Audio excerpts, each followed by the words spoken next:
Good morning, students. Have a nice day. Once again, welcome back to APS Online Science Classes. देखिए, पिछली कक्षा में हमने आपसे निषेचन की क्रिया के प्रमुख चरणों के ऊपर अध्ययन किया था। Various steps of fertilization in angiosperm plants, आवर्तबीजी पादपों में निषेचन के विभिन्न चरणों का अध्ययन किया था, जिनमें से एक चरण शेष रह गया था। हम आपसे पिछले वीडियो में निषेचन के 3 चरणों पर चर्चा कर चुके हैं। पहला चरण का नाम है, जिसमें आपसे हमने बात की थी, परागकणों का अंकुरण। दूसरे चरण का नाम था पराग नलिका में वृद्धि। तीसरा हमने पढ़ाया था कि पराग नलिका का बीजांड द्वार में प्रवेश। ठीक है, ये 3 निषेचन की 3 बिंदुओं पर हम चर्चा कर चुके हैं। एक बिंदु जो था वो शेष रह गया था, जिसका नाम है पराग नलिका का भ्रूणकोश में प्रवेश। पराग नलिका का भ्रूणकोश में प्रवेश, entry of pollen tube in embryo sac. ठीक है, so today we are going to discuss about the remaining steps of fertilization in angiosperm plants. ठीक है,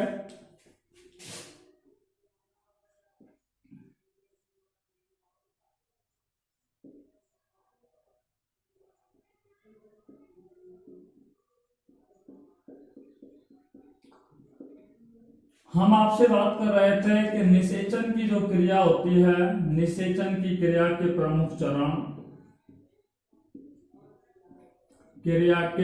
चरण, आपको बताया निषेचन की क्रिया के प्रमुख 4 चरण होते हैं। पहला आपको बताया था परागकण का अंकुरण, जर्मिनेशन ऑफ पोलन ग्रेन। दूसरा हमने पढ़ा पराग नलिका में वृद्धि, पराग नलिका में वृद्धि, पराग नलिका में वृद्धि, ग्रोथ इन पोलन ट्यूब। तीसरा बिंदु था पराग नलिका का बीजांड द्वार में प्रवेश, बीजांड में प्रवेश, entry of pollen tube in ovule. और चौथा बिंदु है पराग नलिका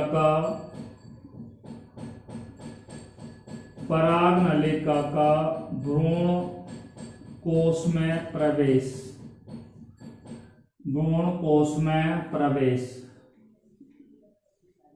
ठीक है, देखिए इन तीनों चरणों पर हम चर्चा कर चुके हैं। आज जो हम चर्चा करने जा रहे हैं वो पराग नलिका का भ्रूण कोश में प्रवेश पर अध्ययन करने जा रहे हैं।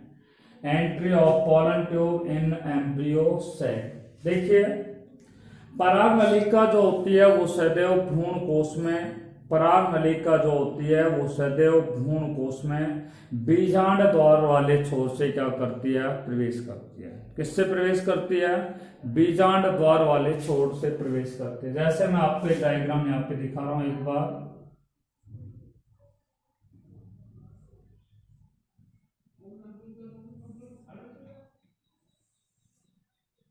ये बीजांड है, ठीक है, और इसमें हम बीजांड की संरचना आपको बना करके दिखा रहे हैं।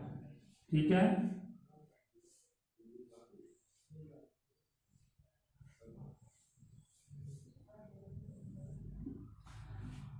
ये पराग कण है। पराग कण में अंकुरण हुआ, पराग नलिका निकली, पराग नलिका वर्तिका से होकर के अंडाशय में प्रवेश कर रही है। अंडाशय से जब प्रवेश करती है तो मैंने आपको बताया अधिकांशतः आवर्तबीजी पादपों में ये पराग नलिका जो होती है वो किस में से होकर के प्रवेश करती है? इस बीजांड द्वार में से होकर के क्या करती है? प्रवेश करती है। किस में से होकर प्रवेश करती है? बीजांड द्वार में से होकर के प्रवेश करती है। ठीक है, तो पराग नलिका आवर्तबीजी पादपों में मोस्टली या सदैव भ्रूण कोश में बीजांड वाले छोर से प्रवेश करती है। और बीजांड वाले छोर से निम्न एक मार्ग द्वारा, बीजांड द्वार छोर है ये, इस बीजांड द्वार से बीजांड द्वार वाला छोर होता है, उसमें केवल एक मार्ग से ही ये पराग नलिका क्या करती है, प्रवेश करती है। ठीक है, मेरा मतलब कहने का यह है कि पराग नलिका सदैव भ्रूण कोश में बीजांड द्वार वाले छोर से निम्न एक मार्ग द्वारा क्या करती है, प्रवेश करती है। निम्न एक मार्ग द्वारा क्या करती है, प्रवेश करती है। अब मैं देखिए आपका भ्रूण कोश है, इस भ्रूण कोश को मैंने यहाँ पे निकाल लिया है, ये भ्रूण कोश है, इसको मैंने बाहर निकाल लिया है। ठीक है, इसको मैंने लिख दिया भ्रूण कोश। इस डायग्राम के अनुसार ये निभाग वाला भाग हो गया, तो ये मैंने आपको लिख दिया है निभाग। ठीक है, निभाग छोर कहलाएगा। ये छोर कौन सा कहलाएगा आपका, इस तरीके से। ठीक है, ये कौन सा कहलाएगा आपका, ये वाला भाग कहलाएगा बीजांड द्वार, बीजांड द्वार। ठीक है, अब देखिए ये पराग नलिका ऐसे आ रही है, तो ये देखिए पराग नलिका इस तरीके से आ रही है। ठीक है, और ये पराग नलिका आकर के इस तरीके से क्या कर रही है, प्रवेश करती है। ठीक है, तो ये प्रवेश जो करेगी वो केवल एक मार्ग से प्रवेश करेगी। आप देखिए बीजांड द्वार छोर होता है, उसमें एक अंड कोशिका होती है नासपति के आकार की संरचना के रूप में, तो ये अंड कोशिका होती है नासपति के आकार की संरचना में, और इसकी पार्श्व सतह पर दो क्या पाई जाती है, सहायक कोशिका। तो ये दोनों कोशिकाएं हैं, उन्हें क्या कहा जाएगा, सहायक कोशिका। क्या कहा जाएगा, सहायक कोशिका। ये क्या कहलाएगी, अंड कोशिका।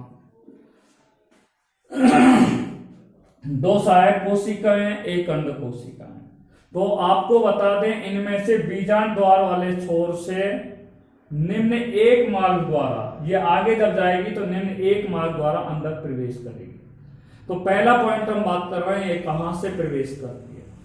देखिए ये पराग नलिका जो होती है, ये क्या है आपका, ये क्या है, अंड कोशिका है, और ये कौन सी है, सहायक कोशिका है। इसका मतलब ये कहां से निकल रही है, ये पहला मार्ग हो गया।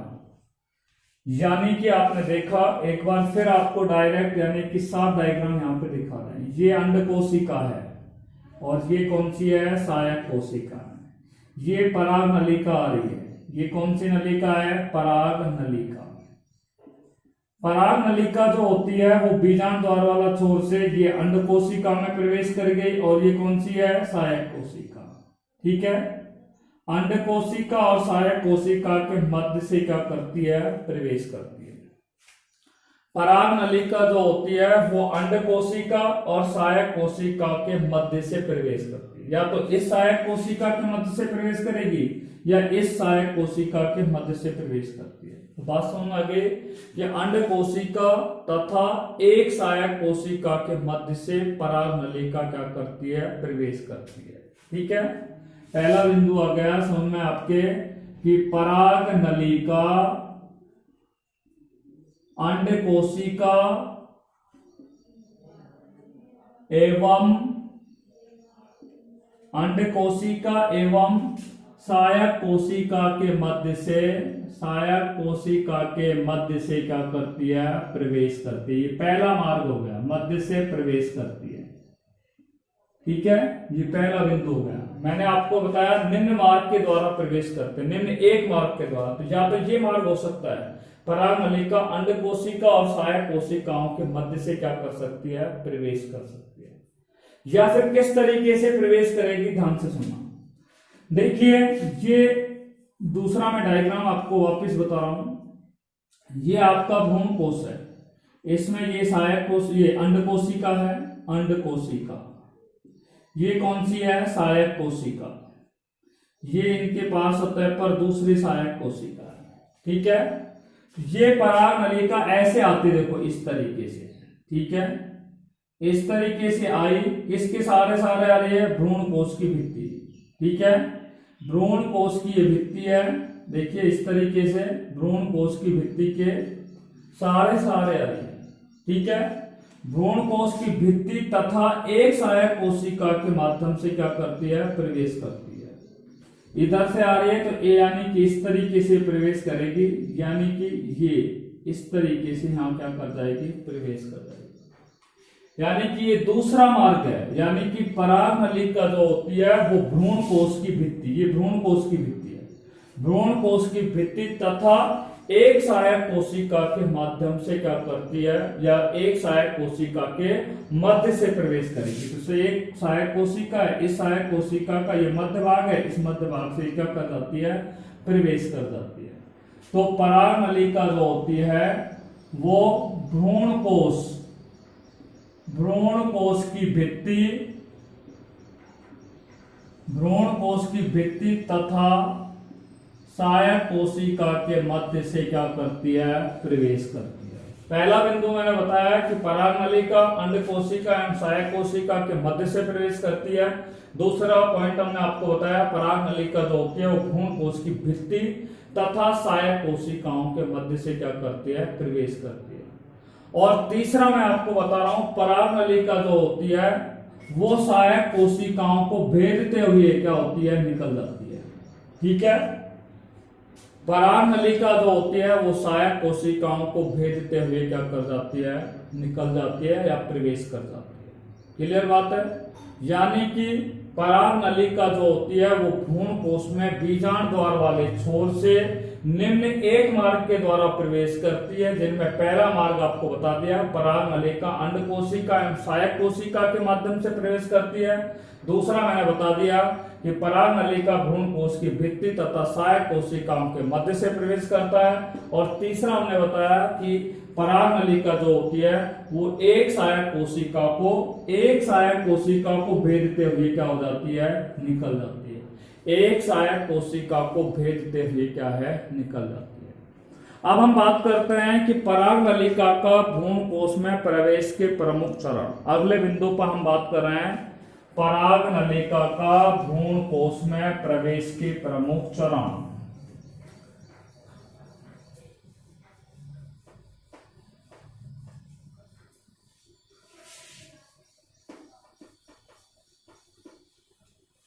देखिए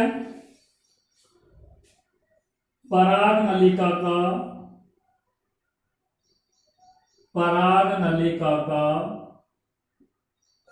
भ्रूण कोश में प्रवेश के प्रमुख चरण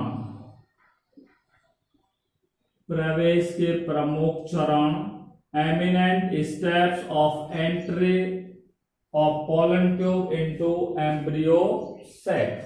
ठीक है, तो पराग नलिका का भ्रूण कोश में प्रवेश के प्रमुख चरणों पर हम क्या कर रहे हैं, बात कर रहे हैं। देखिए 4 प्रमुख चरण हैं जिन पर हम यहाँ पर आपसे बात करने जा रहे हैं। देखिए पहले चरण पर हम बात कर रहे हैं, ध्यान से सुनना। पहला चरण है उस पे देखिए, आपको मैं डायरेक्ट दिखा रहा हूं, ये क्या है, आपका भ्रूण कोश है। क्या है, भ्रूण कोश। भ्रूण कोश में ये आपकी बीजांड द्वार का भाग है, इसमें ये अंड कोशिका और ये कौन सी है, सहायक कोशिका है। ये भी क्या है, पार्श्व सतह पर कौन सी कोशिका है, सहायक कोशिका। मैंने शॉर्ट में F और अंड कोशिका, F और सहायक कोशिका। ये पराग नलिका है, ये पराग नलिका है, और ये पराग नलिका आ रही है इस तरीके से बीजांड द्वार, ये बीजांड द्वार वाला भाग है, उसमें से होकर के क्या करती है, प्रवेश करती है।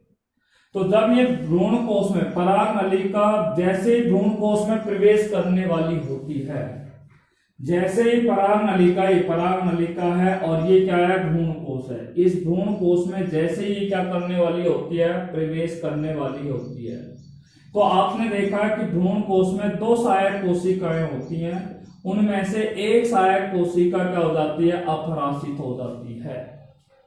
एक सहायक कोशिका क्या हो जाती है, अपरासित हो जाती है। एक बार फिर दोबारा सुन लीजिए, पराग नलिका भ्रूण कोश में प्रवेश करने से पहले, पराग नलिका भ्रूण कोश में जैसे ही प्रवेश करने वाली होती है, उससे पहले इन 2 सहायक कोशिकाओं में से एक सहायक कोशिका अपरासित हो जाती है, नष्ट होना शुरू हो जाती है, डीजनरेट होना शुरू हो जाती है। तो एक सहायक कोशिका अपरासित हो जाती है, डीजनरेट हो जाती है। तो ये पहला चरण हो गया। ठीक है, देखा आपने कि पराग नलिका जैसे ही किस में प्रवेश करने वाली होती है, भ्रूण कोश में, तो दोनों सहायक कोशिकाओं में से एक सहायक कोशिका अपरासित हो जाती है। ठीक है, दूसरा चरण पे हम बात कर रहे हैं। देखिए ये भ्रूण कोश है, ये क्या है, अंड कोशिका है, ये कौन सी है, सहायक कोशिका है। अंड कोशिका, सहायक कोशिका, ये दोनों सहायक कोशिका है। बात समझ आ रही है?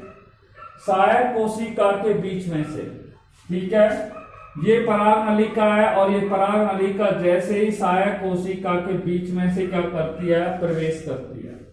ठीक है, सहायक कोशिका के बीच में से, सहायक कोशिका है और उस सहायक कोशिका के बीच में से पराग नलिका, ये पराग नलिका है और ये क्या है, सहायक कोशिका है। तो ये पराग नलिका जो होती है वो सहायक कोशिका के बिल्कुल बीचों बीच में से क्या होती है, भ्रूण कोश में क्या करती है, प्रवेश करती है। जब प्रवेश करती है तो ये कुछ दूरी पर क्या है, कुछ दूरी क्या करती है, पराग नलिका क्या करती है, सहायक कोशिका में कुछ दूरी क्या करती है, तय करती है। जैसे ये दूरी इसने तय की, कुछ दूरी जैसे ही पराग नलिका भ्रूण कोश में क्या करती है, तय करती है, या कुछ दूरी तय करती है, तो तय करने के पश्चात ये जो सहायक कोशिका होती है वो अपरासित होती है। ठीक है, ये कोशिका अपरासित होती है और अपरासित होने पर इनकी तंतु में जो संरचनाएं होती हैं, उन तंतु में, अपरासित जो सहायक कोशिका होती है उनमें तंतु में संरचनाएं होती हैं, फुली फॉर्म स्ट्रक्चर होती है, उनके माध्यम से भ्रूण कोश में क्या कर जाती है, प्रवेश कर जाती है।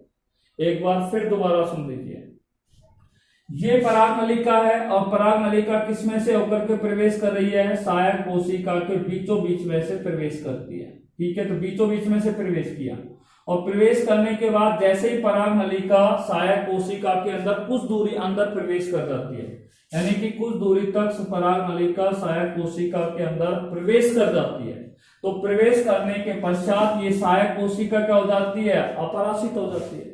और ये अपरासित सहायक कोशिका के अंदर तंतु में जो संरचनाएं होती हैं, उन्हीं तंतु में संरचनाओं के माध्यम से ये जो पराग नलिका होती है वो किस में प्रवेश कर जाती है, भ्रूण कोश में प्रवेश कर जाती है।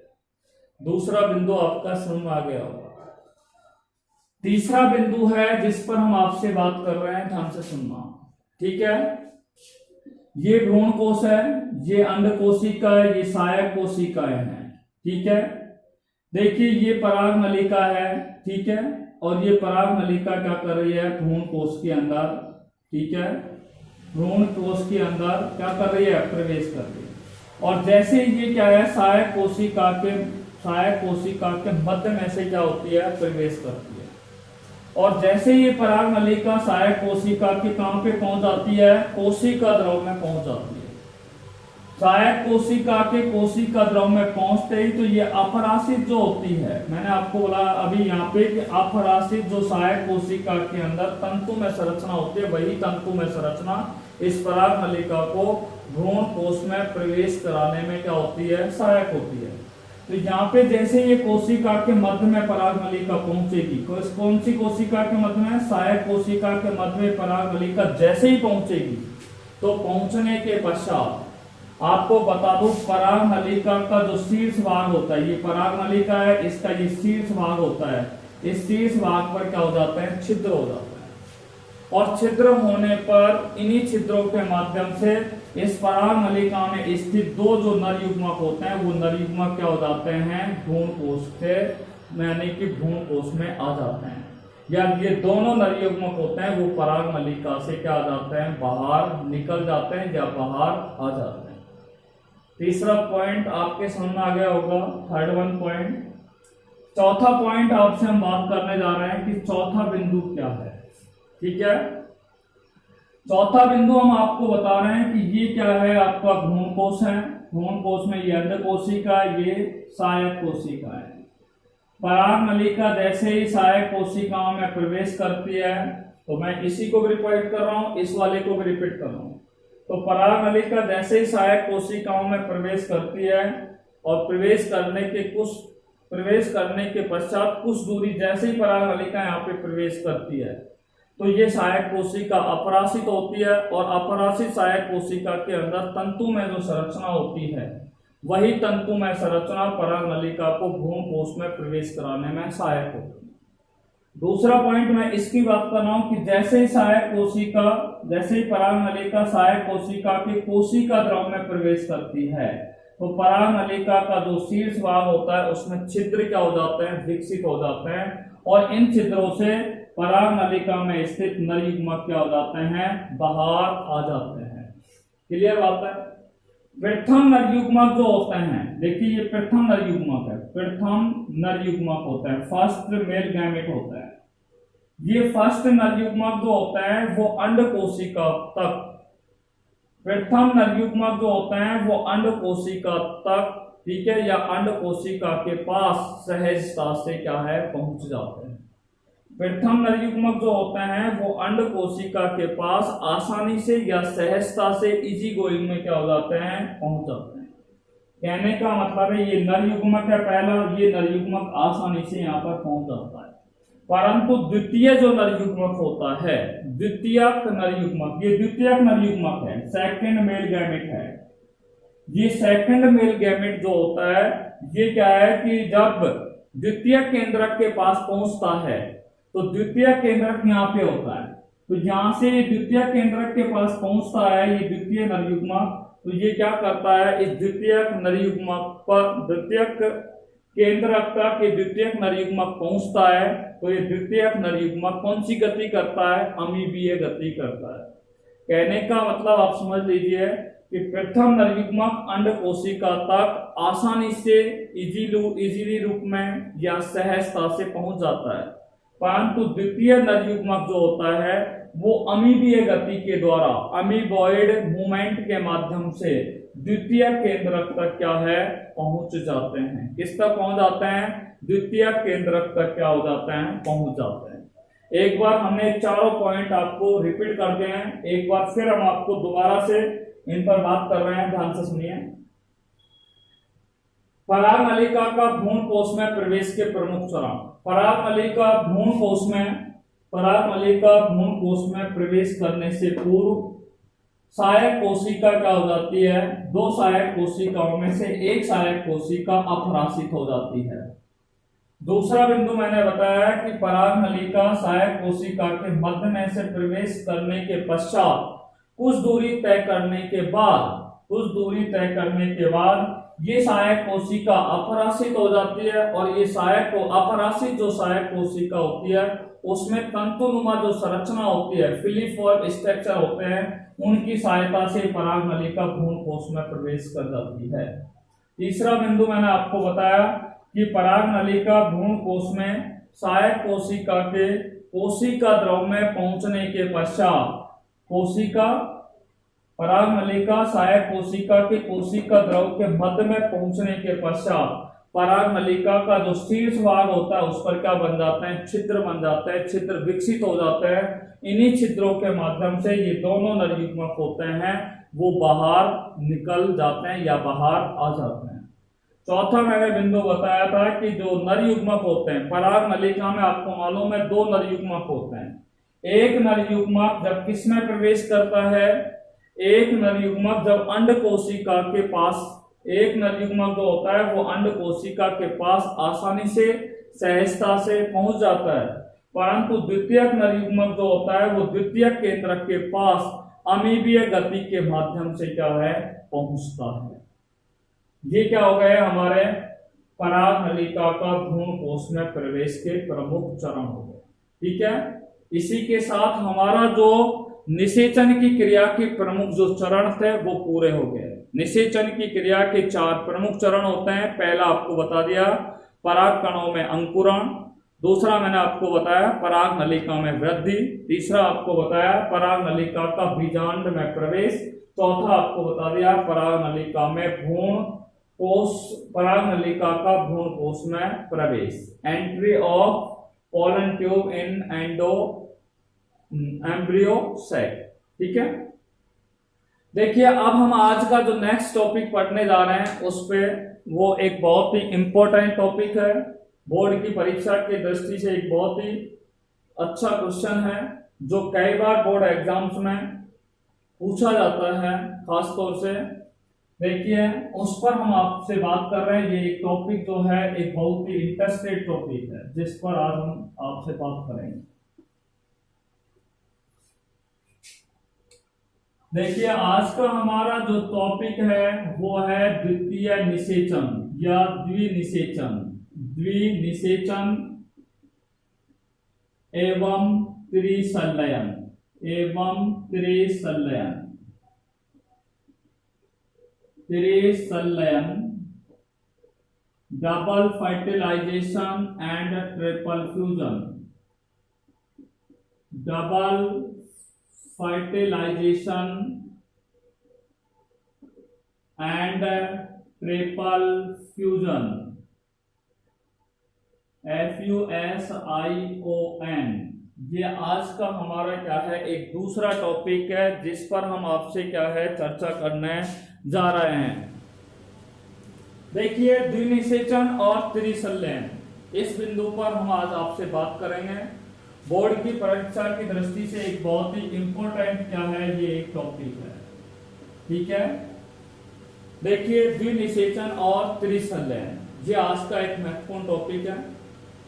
आवर्त जो बीजी पादप होते हैं, आवर्त बीजी पादपों में द्विनिषेचन एक महत्वपूर्ण लक्षण होता है।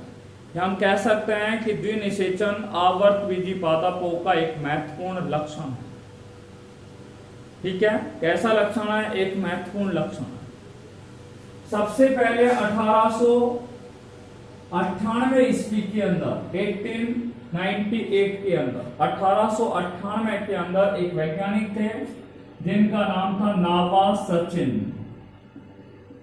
1898 में नावा सचिन नामक वैज्ञानिक ने द्विनिषेचन और त्रिसंलयन का अध्ययन किया, ठीक है। हम कह सकते हैं द्विनिषेचन का सबसे पहले जो अध्ययन किया गया था वो नावा सचिन नाम का एक वैज्ञानिक था। उसने 1898 में इसका अध्ययन किया। नावा सचिन नाम के वैज्ञानिक ने लीलियम का जो पौधा है इस पर सबसे पहले द्विनिषेचन का क्या किया था? अध्ययन किया था। दूसरा एक और पौधा है जिसका नाम है फ्रिटिलेरिया। कौन सा? फ्रिटिलेरिया नाम का एक पौधा है। इस फ्रिटिलेरिया नामक पौधे पर भी इन्होंने क्या किया है? अध्ययन किया है। लीलियम और फ्रिटिलेरिया नामक जो पौधे होते हैं इन पौधों पर उन्होंने सबसे पहले द्विनिषेचन का क्या किया था? अध्ययन किया। इसलिए हम बोल सकते हैं कि नावा सचिन नामक वैज्ञानिक ने सर्वप्रथम द्विनिषेचन का अध्ययन लीलियम और फ्रिटिलेरिया नामक पादपों में किया। Is it clear? अब हम बात करते हैं किस तरीके से इन्होंने इनका अध्ययन किया, ठीक है। देखिए हम बात करने जा रहे हैं द्विनिषेचन के बारे में। द्विनिषेचन जिसको इंग्लिश में बोलते हैं डबल फर्टिलाइजेशन। डबल फर्टिलाइजेशन, ध्यान से समझना इसको, द्वितीय निषेचन को। देखिए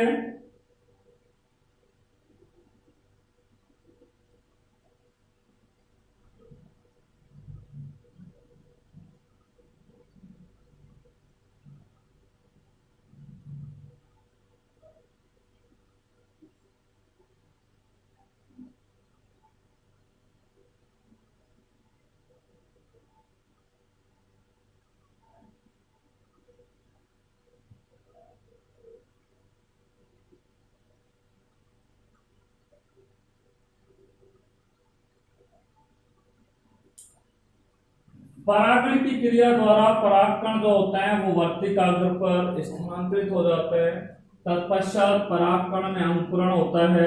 अंकुरण होने के बाद परागनलिका निकलती है। परागनलिका वर्तिकाग्र के माध्यम से किस में प्रवेश कर जाती है?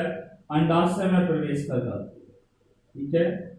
इस तरीके से ये अंडाशय में परागनलिका प्रवेश कर रही है और अंडाशय से बीजांड के अंदर, ये बीजांड द्वार होता है, बीजांड द्वार के अंदर ये परागनलिका क्या करती है? प्रवेश करती है। इसमें ये दो नर युग्मक है जिसका मैं नाम लिख रहा हूं, फर्स्ट नर युग्मक, ये दूसरा है सेकंड नर युग्मक। ठीक है, मैं लिख रहा हूं Mg1 मेल गैमेट फर्स्ट और इसको लिख रहा हूं मेल गैमेट सेकंड। ठीक है, नर युग्मक फर्स्ट, नर युग्मक सेकंड। क्लियर बात, सुनना आगे। अब देखिए ये नर युग्मक है एक, ठीक है, और ये क्या है, भ्रूण कोश है। भ्रूण कोश में ये अंड कोशिका है, ये क्या है, सहायक कोशिका। ठीक है, तो भ्रूण कोश में पहला बात कर रहे हैं, भ्रूण कोश है और भ्रूण कोश में ये कौन सी कोशिका है, अंड कोशिका। भ्रूण कोश में अंड कोशिका है। ठीक है, अंड कोशिका को हम इस तरीके से दिखा रहे हैं। इस अंड कोशिका में गुणसूत्रों की संख्या कितनी होती है, n होती है, अगुणित होते हैं। गुणसूत्रों की संख्या क्या होती है, अगुणित होती है। क्लियर बात।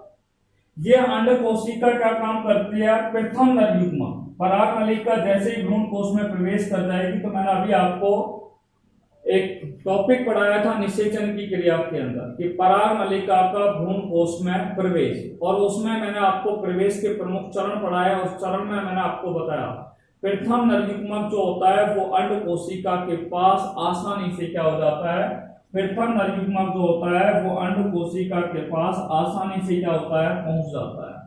तो ये प्रथम जो नर युग्मक होगा, प्रथम नर युग्मक जो होगा वो अंड कोशिका के पास आसानी से क्या है, पहुंच जाएगा। तो ये प्रथम नर युग्मक होगा, ये अंड कोशिका है। भ्रूण कोश की अंड कोशिका, भ्रूण कोश की अंड कोशिका के पास प्रथम नर युग्मक आसानी से क्या है, पहुंच जाता है। ठीक है, ये अंड कोशिका और नर युग्मक दोनों आपस में क्या होते हैं, संयोजित होते हैं, या दोनों का आपस में क्या होता है, संलयन होता है।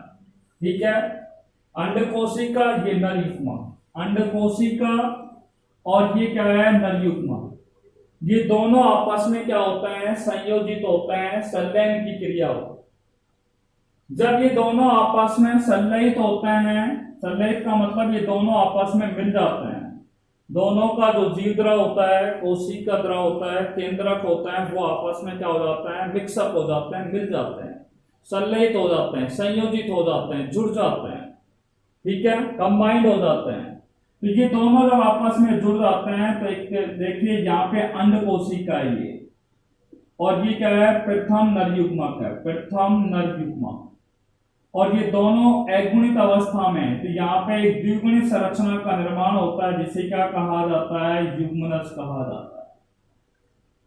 आपने देखा कि अंड कोशिका और प्रथम नर युग्मक के संलयन की क्रिया को ही, ध्यान से सुनना मैं क्या बोल रहा हूं, इंपॉर्टेंट लाइन, अंड कोशिका और प्रथम नर युग्मक के संलयन या संयोजित होने की क्रिया को ही, ये देखो संयोजित हो गए यहाँ पे, इस संयोजित होने की क्रिया को ही क्या कहा जाता है, युग्मक संलयन कहते हैं।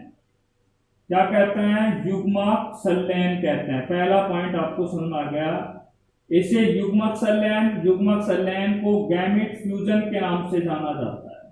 क्या कहा जाता है, गैमेट फ्यूजन कहा जाता है। इसे गैमेट फ्यूजन नहीं कहें तो इसे सिनगैमी भी कहा जाता है। इसे क्या कहा जाता है, सिनगैमी भी कहा जाता है। क्या कहा जाता है, सिनगैमी के नाम से जाना जाता है। और इस प्रकार के निषेचन को सत्य निषेचन भी कहा जाता है। कौन सा निषेचन कहा जाता है, सत्य निषेचन भी कहा जाता है। देखिए इसको इंग्लिश में ट्रू फर्टिलाइजेशन के नाम से जाना जाता है, फर्टिलाइजेशन के नाम से जाना जाता है। देखिए मैंने दोबारा रिपीट कर रहा हूं, अंड कोशिका तथा पर प्रथम नर युग्मक के संलयन या संयोजित होने की क्रिया को ही युग्मक संलयन या सिनगैमी या सत्य निषेचन या क्या कहा जाता है, इसे प्रथम निषेचन कहा जाता है, या इसे क्या कहा जाता है, प्रथम निषेचन कहा जाता है। देखो ये कौन सी क्रिया हो गई यहाँ पर, प्रथम निषेचन कहा जाता है। क्लियर बात हो गई। आपसे पूछा है कि प्रथम निषेचन किसे कहते हैं, या सत्य निषेचन किसे कहते हैं, या सिनगैमी किसे कहते हैं, या युग्मक संलयन किसे कहते हैं। तो आप लिखेंगे आवर्तबीजी पादपों के भ्रूण कोश की अंड कोशिका प्रथम नर युग्मक से संयोजित होकर के, ठीक है, संयोजित होने की क्रिया को ही युग्मक संलयन, सिनगैमी, सप्त निषेचन या उसे क्या कहा जाता है, प्रथम निषेचन कहा जाता है, फर्स्ट फर्टिलाइजेशन कहा जाता है। Fusion of first male gamete and egg cell that is known as gamete fusion, syngamy, refertilization and first fertilization. Okay, तो ये हमारी पहली बात क्लियर, बात आपकी समझ आ गई, यानी कि ये प्रथम जो नर युग्मक होगा, ठीक है, वो अंड कोशिका से क्या हो जाता है, संलयित हो जाता है। अब मैं आपको एक बहुत ही इंपॉर्टेंट बात बता रहा हूं, वो पहले ध्यान रखना आपको।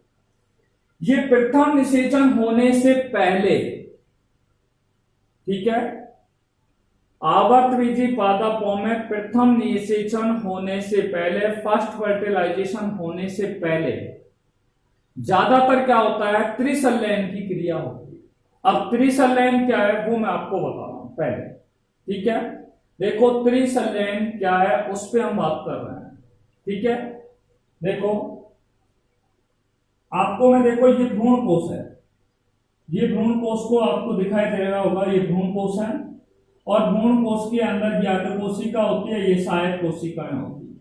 और यहाँ पे मैंने आपको बताया था, ठीक है, जब गुरु बीजाणु का परिवर्धन आपको पढ़ाया था, तो यहाँ पे चार चार किसका निर्माण होता है, चार चार कोशिकाओं का निर्माण होता है, जिनमें से एक एक कोशिकाएं क्या होती हैं, सॉरी, चार चार केंद्रकों का निर्माण होता है, जिनमें से एक एक केंद्रक कोशिका के मध्य में आ जाते हैं, ठीक है। और इन केंद्रकों को हमने आपको बोला था उस समय ध्रुवीय केंद्रक कहा जाता है। सीधे शब्दों में क्या है, तो हमने आपको ये रिकॉल कराया है कि यहाँ पर क्या है कि भ्रूण कोश के मध्य में क्या पाए जाते हैं, ध्रुवीय केंद्रक पाए जाते हैं। ये दोनों ध्रुवीय केंद्रक अगुणित होते हैं। तो निषेचन की क्रिया जैसे ही होती है, निषेचन की क्रिया होने वाली होती है, तो उससे पहले ये दोनों ध्रुवीय केंद्रक होते हैं, ये दोनों ध्रुवीय केंद्रक होते हैं। ये भी ध्रुवीय केंद्रक है, ये भी अगुणित है, ये भी ध्रुवीय केंद्रक है, ये भी क्या है, अगुणित है। ये दोनों ध्रुवीय केंद्रक जो होते हैं वो आपस में क्या हो जाते हैं, संलयित हो जाते हैं, आपस में संलयित हो जाते हैं या संयोजित हो जाते हैं। और संयोजित होने के पश्चात ये एन और एन दोनों मिला तो द्विगुणित किसका निर्माण हो जाता है, द्वितीयक केंद्रक का क्या हो जाता है, निर्माण हो जाता है।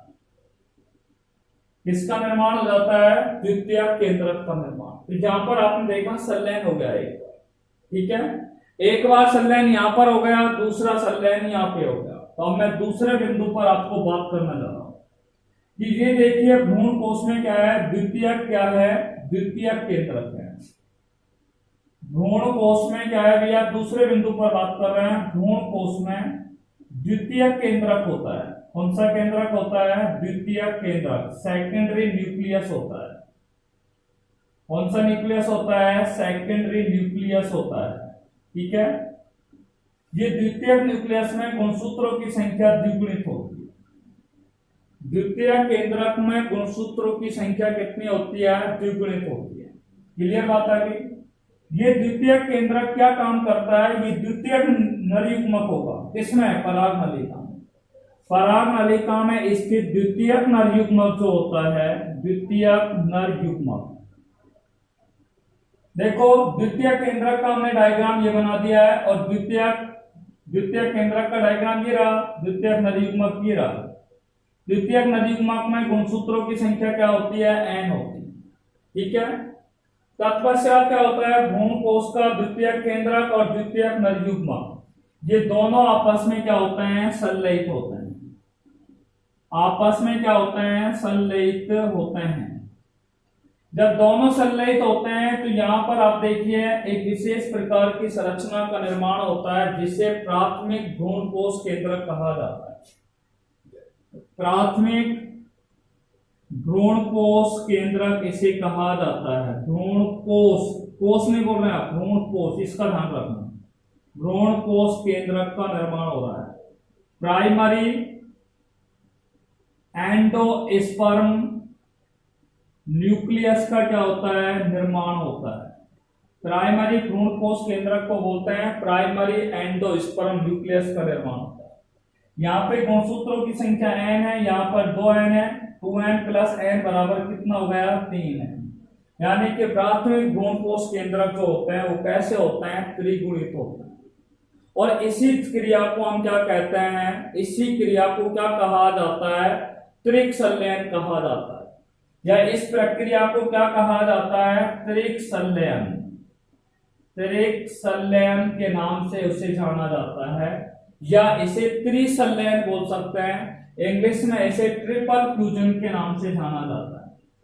किस नाम से जाना जाता है, ट्रिपल फ्यूजन के नाम से जाना जाता है। बात समझ लीजिए ध्यान से यहाँ पर, ठीक है।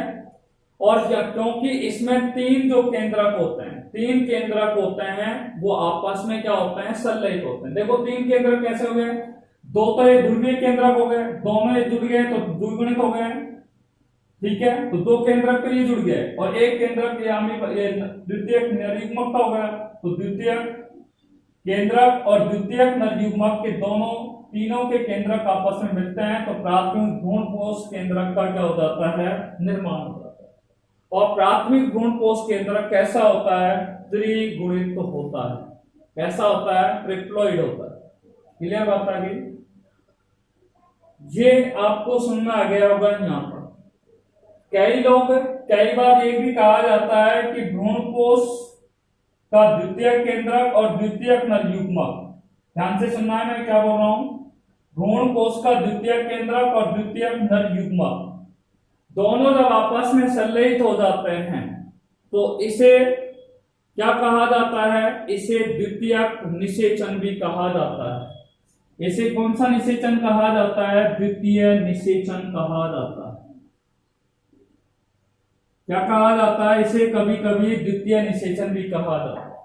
वैसे इसे हम क्या नाम देंगे, त्रिक संलयन कहते हैं। त्रिक संलयन की परिभाषा क्या हुई कि भ्रूण कोश में द्वितीयक केंद्रक और द्वितीयक नरयुग्मक के संलयन की क्रिया को ही त्रिक संलयन कहा जाता है। इस दौरान प्राथमिक भ्रूण कोश केंद्रक का निर्माण होता है, क्योंकि यहाँ पर 3 केंद्रक परस्पर क्या होते हैं, संलयित होते हैं, और इसमें गुणसूत्रों की संख्या क्या होती है, त्रिगुणित होती है।